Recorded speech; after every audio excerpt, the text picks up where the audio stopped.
हम विश्वास रखते हैं सच्ची खबरों पर, खबरें जो जगाएंगी आपको। नीतीश का बयान फैक्चुअली सही लेकिन तरीका गलत। सीएम के सेक्स वाले बयान पर नेहा सिंह राठौर की नसीहत, कहा भाषा की मर्यादा बनी रहे।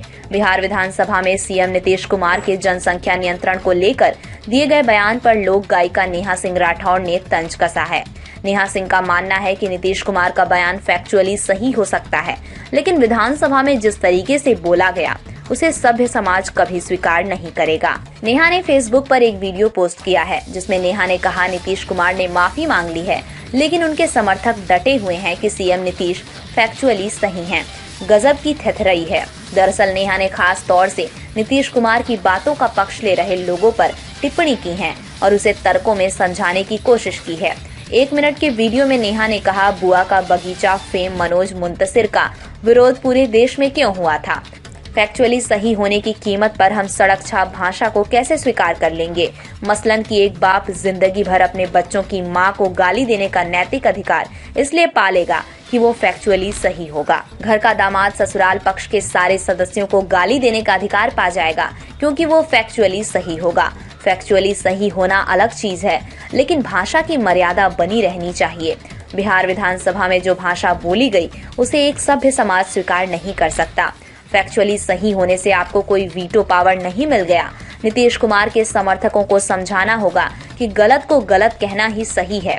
नीतीश कुमार अपने बयान पर अगले ही दिन सदन और सदन के बाहर माफी मांग ली थी, लेकिन उनके मंत्रिमंडल के 3 मंत्री अशोक चौधरी, मंत्री लेसी सिंह और शीला मंडल एनसीईआरटी की 12वीं की बायोलॉजी की किताब लेकर तर्क देने लगे। यहाँ तक कि डिप्टी सीएम तेजस्वी यादव भी नीतीश कुमार के बयान के पक्ष में तर्क देते दिखे थे। नीतीश कुमार के पक्ष में उतरे लोगों को नेहा सिंह राठौर ने कुछ तर्कों के जरिए समझाने की कोशिश की है। नीतीश जी ने अपने फूहड़ बयान के लिए माफी मांग ली है, पर उनके समर्थक अभी भी डटे हुए हैं। उनका कहना ये है कि नीतीश जी फैक्चुअली सही हैं। माने गजब थेथरई चल रही है भाई। मैं जानना चाहती हूँ कि मामला फैक्ट का है या भाषा का है। अब आप ही बताइए, बुआ का बगीचा फेम मनोज मुंतशिर शुक्ला का विरोध पूरे देश ने एक साथ मिलकर क्यों किया था? फैक्चुअली सही होने की कीमत पर हम सड़क छाप भाषा को स्वीकार तो नहीं कर सकते ना भाई। और अगर ऐसा होता है तो हमें बहुत सारी बेवकूफियों को स्वीकार करना पड़ेगा।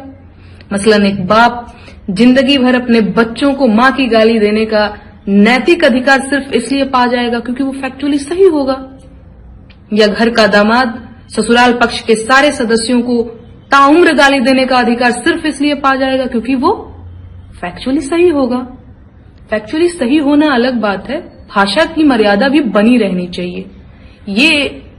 ये भाषा जो विधानसभा में बोली गई है, ये एक सभ्य समाज स्वीकार नहीं कर सकता। आप फैक्चुअली सही है मतलब आपको कोई वीटो पावर नहीं मिल गया है। भाषा की मर्यादा भी बनी रहनी चाहिए। बाकी नीतीश जी ने माफी मांग ली है। उनके समर्थकों से मेरा ये कहना है कि आपको भी समझना पड़ेगा कि गलत को गलत कहना ही सही है। बाकी आप लोग समझदार हैं। धन्यवाद।